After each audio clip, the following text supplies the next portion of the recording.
AQShtың арнайы қызметінен бой тасаламақ болған Илим Сноуденнің мәліметтерін пайдалануда деп жазады Washington Times тілшісі Роуэн Скарборо. Осылай айлакерлігін танытқан Илимдік баскесерлерді тауып, қолға түсіру енді қиындап кетті. Аса құпия ақпараттың әшкере болуы ислам мемлекеті үшін іздегенге сұраған болды. Бұл ішкі ақпарат алмасу үшін пайдаланылатын интернет коммуникациялар мен үгіт-насихат жұмыстарына тәуелді. Бүгінде қорғанысын күшейткен лаңкестер шифрды жиі қолданып, электронды байланыс құралдарын пайдаланудан да бас тартыпты. Бұл деректі ұлттық қауіпсіздік агенттігінің бұрынғы кеңесшісі Мэтью Олсон қуаттап отыр. Сноуденнің мұрағатынан алынған кейбір құжаттарда америкалық барлаушылардың Аль-Каида мүшелерін қалай аңдығаны туралы егжей-тегжейлі жазылған. Сноуден Усама бен Ладенге жақын адамдардың бірі Хасан Гулдің көзін жою операциясын ұлттық қауіпсіздік агенттігінің қалай жүргізгеніне кеңінен тоқталыпты.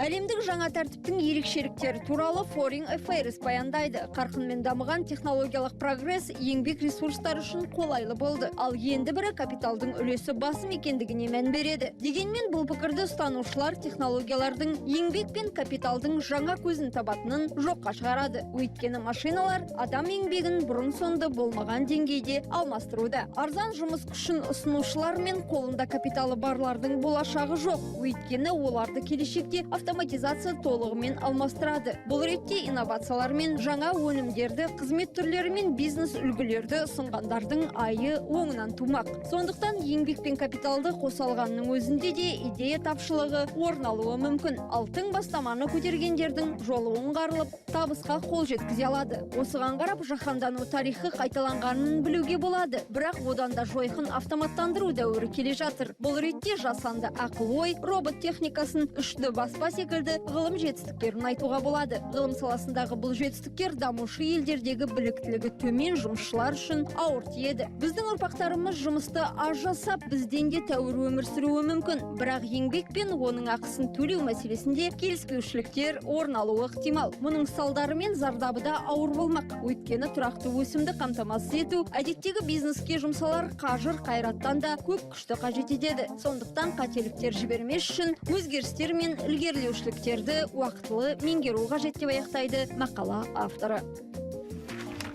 Қазіргі Франция президенті Франсуа Олландтың бұрынғы заңды жұбайы әрі журналистігімен танылған Валери Трейерверлердің кітабы Германияда басылып шықты. Бірақ туындыны жарыққа шығарусы аса құпия жүргізілді деп жазады Карьера де ла Сера тілшісі Стефано Монтефиори. Осы сәтке рахмет деп аталатын кітап бейсенбіде жарық көрді. Оқырмандар сұранысына ие болған бұл кітап таралымы жөнінен Гарри Поттер мен Сұрғылттың 50 реңкі туындыларын артқа тастады. Бұл кітапта Елисей сарайындағы отбасылық өмірдің жаға ұстатарлық жайттері мен естеліктер жазылыпты. Трейерверлер өзінің күйеуі Олландтың актриса Жюли Гайе мен ашына екендігін естігенде қандай сезімде болғаны туралы тәптіштеп баяндайды, деп жазады мақала авторы. Осылайша әлі тақта отырған мемлекет басшысының жеке өмірінің құпия тұстары некелі әйелінің арқасында бұқараға әшкере болып 200 мың данамен таралды. Кітап авторы өзінің жұбайын ауқатты адамдарды суғаны сүймейтін жан ретінде сипаттайды. Шынында да Олланд байлармен қырғиға бақ. Өзін солшылдардың өкілімін деп санайтын ол берген сұхбаттарында байларды қауқарсыз деп санап жиі мысқылдайды деп жазады мақала авторы. Билік тарапынан түрлі қысымдардың жасалуынан қауіптенгендіктен кітап Германияда құпия басылды.